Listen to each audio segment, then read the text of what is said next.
So, we as the World of Tanks community have seen a whole lot of special vehicles pop up in the game over the past 8 years. 163 of them to be precisely. Some of them we could just unlock by doing certain mission marathons, or performing great in clan wars, or simply waiting for special days in the year. But the majority of them can only be unlocked by paying real life money for them, which is completely fine with me as long as those vehicles aren't better than their standard counterpart. But as sad as it is, I guess we all know that simply just isn't the case. So for you to get a better overview of these particular vehicles that just completely throw the turn balance out of the window, I've made this top 5 list ranking the top 5 most overpowered premium tanks in World of Tanks from position 5 to 1.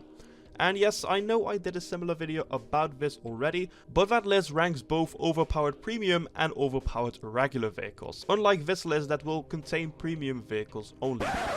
Totally not running out of ideas. But anyways, before this video is gonna start, I just want to say that this list is mainly based on my personal opinion of how I experience the overpoweredness, if that's even a word, of these vehicles. So please don't butcher me in the comment section for forgetting a tank that you would have picked. So now, with all that out of the way, let's dive straight into the list. Starting off with the number 5 spot on this list, where we have pretty much the first tank that comes in 90% of the World of Tanks players' minds when they hear the words overpowered, which can of course no other be than the legend, the $100 tank. It's of course the Panzer IIJ. So now you guys might be thinking, what?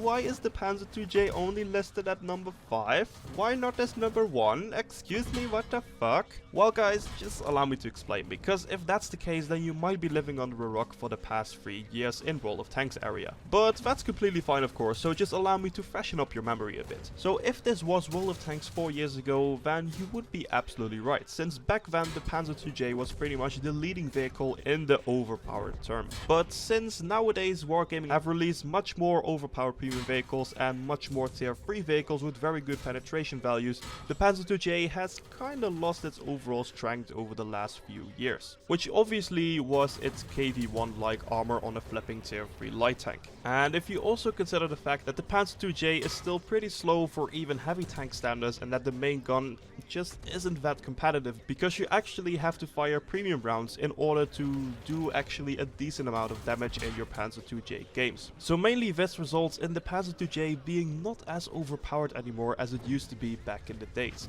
But that still doesn't take away the fact that the Panzer IIJ still remains a pretty decent entry in the overpowered class, and also remains pretty much the most overpriced premium tank in the game. So that's why the Panzer IIJ still is a well-worthy number 5 spot on this list. So now, moving on to the number 4 spot, where we have the tank that started the entire World of Tanks premium tank drama, and actually was the first premium tank that truly overpowered its standard counterpart. And of course I'm talking about no other than the Scorpion G. So who doesn't know this stinger of a tier 8 German premium tank destroyer with its monstrous 128mm gun? And you might be thinking to yourself now, wait, the Scorpion G isn't that overpowered, everyone can penetrate it. Well, that's not 100% true. Fair enough, the Scorpion has pretty much no armor, which makes it very vulnerable when you play it wrong, but the reason why the Scorpion G is on this list is because it has the potential of being a completely overpowered tank. Because if you know what you're doing, you can literally be unstoppable in this thing, when even shitting on tier 10 vehicles. And I know some of you might also think to themselves why the SU-130PM isn't on this list instead of the Scorpion G, because it's Russian, so obviously it has to be better in a game like World of Tanks. And yeah, I can highly understand why you think that way, because in most cases the Russian versions are pretty much always better in this game, but surprisingly not in this case. And that has mainly to do with the lack of flexibility the SU-130PM carries with him, because of the non-fully rotatable turret, which also brings a whole lot of inconvenience when playing the SU-130PM, and makes it, in my opinion, overall less flexible, thus harder to play in some situations. And that is the main reason why the Scorpion G still beats the SU-130PM and secures the number 4 spot on this list. So, moving on to the number 3 spot on this list, where we have yet another premium German tank destroyer, but this time a whole tier lower. And of course, I'm talking about no other than the E25. the E25. I remember the day it got released as if it was just yesterday. And not so much because of the tank itself, but more so because of the whole shitstorm of hate it brought with it. Because back in those days, and still today, it's just one overpowered little piece of German engineering. And this is because of a whole bunch of different aspects about this vehicle. With the first one being the fact that the E25 still has preferential matchmaking, which means that the E25 never has to fight tier 9 tanks. Which also means that the E25 will be top tier a whole lot more often, so it can simply farm XP and credits on those poor little tier 5 tanks wandering around the low tier battlefield with its ridiculous fast firing high DPM gun. And no, I'm not quite done yet, since the E25 has not only exceptionally great camo value, obviously because of its very low profile and small size, but the thing about the E25's camo being so good is that it is one of the few tanks that still has the old tank destroyer camo drop down values from a few years ago. Because I think that most of you guys know that when a tank destroyer fires its gun nowadays, its camo value gets reduced from 100 all the way to about 20% after firing the shot. Which makes the tank destroyer a whole lot easier to spot when it just fired. But back in the days it used to be different, since back in the days tank destroyers had a special feature that when they fired their gun, their camo rating simply wouldn't drop down at all. So back in the days tank destroyers could simply fire from every random location without worrying about their camo rating dropping down to a bare minimum.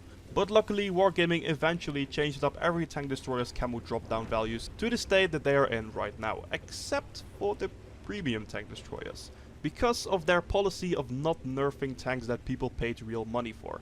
So this also meant that premium tank destroyers like the Su-122-44 and the E25 still have no camo drop down when firing to this date. And that's not such a big deal for the Su-122-44 of course, because its gun simply just can't hit anything at long range because of its strong Russian accuracy. But for the E25 it's absolutely insane, since it can just rapid fire its insane RPM gun from any bush without getting spotted, because its camo value will always remain at 100% while shooting.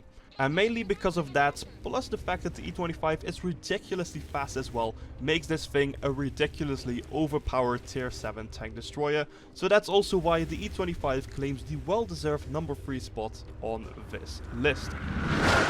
So, moving on to the number 2 spot on this list, where we are finally getting introduced to some communism. Starting off with the myth, the legend, the menacing warhammer of Stalin himself, it's of course no other than the Object 252U Defender.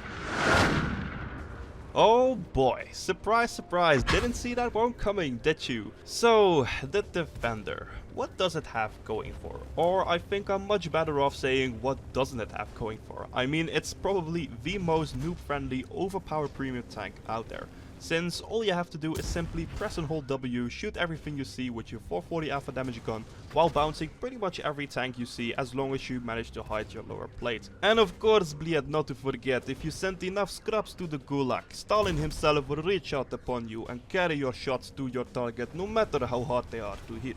But hey, I guess that's just the Russian skill overall, isn't it? So yeah, the Defender in a nutshell. I pretty much have nothing more special to say about this thing other than Wargaming should never sell it again, which they promised us not to, but hey, they have already sold it twice in 2018, which once in their rigged Christmas loot boxes. Money. It's a hell of a drug. But Wargaming, please do what the hell you want. I can't be bothered to complain about it anymore, since you guys will probably never listen. I guess they'll just see for themselves what happens if they continue on this way. But anyways, it's the Defender, so yeah, what the hell did you expect? Pretty much an obvious number 2 spot on this list. So now, moving on to the moment you probably all have been waiting for, the number 1 spot. Whoa, hold the fuck up. We already saw the Defender before, so what tank could possibly be more game-breaking and overpowered? Well, ladies and gents, I introduce to you the IS-3A. Oh boy, buckle up everyone, the rant train is about to depart. Nah, I'm just kidding. I think we've all heard about the IS-3A at least once during the past couple months of World of Tanks. Mainly because it has been in the game for like 1.5 years now. But back in the days when it got released, it wasn't particularly popular. Mainly because some people simply saw it as a slightly nerfed version of the IS-3. So why the hell would anyone buy it if you can simply unlock the IS-3 from the tech tree for free? Well, guess what? This idiot right here. And yep, I was pretty ignorant at that time, and once I realized that it was pretty bad and provided nothing extra over the Defender, which I already owned at that point by the way, I traded it in for an AMX CDC. Not knowing that this thing would become pretty much the most overpowered tank Wargaming ever created after they buffed it around December 2018. So yeah, if you have been living under a rock for the past 1.5 years, let me explain to you what Wargaming tweaked about the IS-3A last Christmas. Well, to start off, nothing too much to be honest. I mean, apart from some minor tweaks, the tank as a whole roughly remained the same. And by all means, the old IS-3A was not a bad tank at all. It was just nothing special and almost identical to the regular IS-3 tank, which is a pretty decent tank at the first place. No, the big change Wargaming made to the IS-3A was to the gun, because they gave it an auto-reloader. You know, the same shit the Italians have as well. Well, yeah, kind of, because instead of giving it a regular auto-reloader like the Italians, Wargaming spiced some things up, and trust me, the first time I read about this, I thought Wargaming simply made a spelling error on their website. But sadly, it wasn't the case, because they gave the IS-3A a reverse auto-loader. I'm sorry.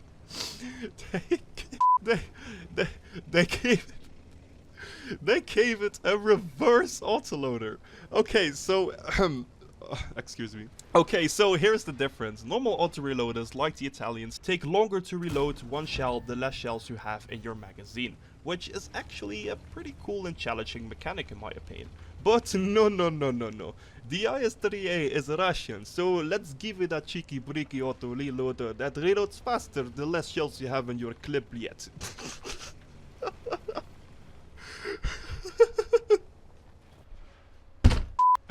I mean, what the actual fuck? So instead of strategically thinking and firing your rounds carefully because you don't want to get stuck in a long reload, you can simply rush B, sucker bliet, and keep firing with fastest reload when shit hits the fence. Because Russia. And I was trying so hard to not let it turn into a rant. But anyways guys, I think that was quite enough about the IS-3A, and I think I also made it quite obvious why the IS-3A knocks the Defender from its throne and claims his spot as the new king of the overpowered premium tanks.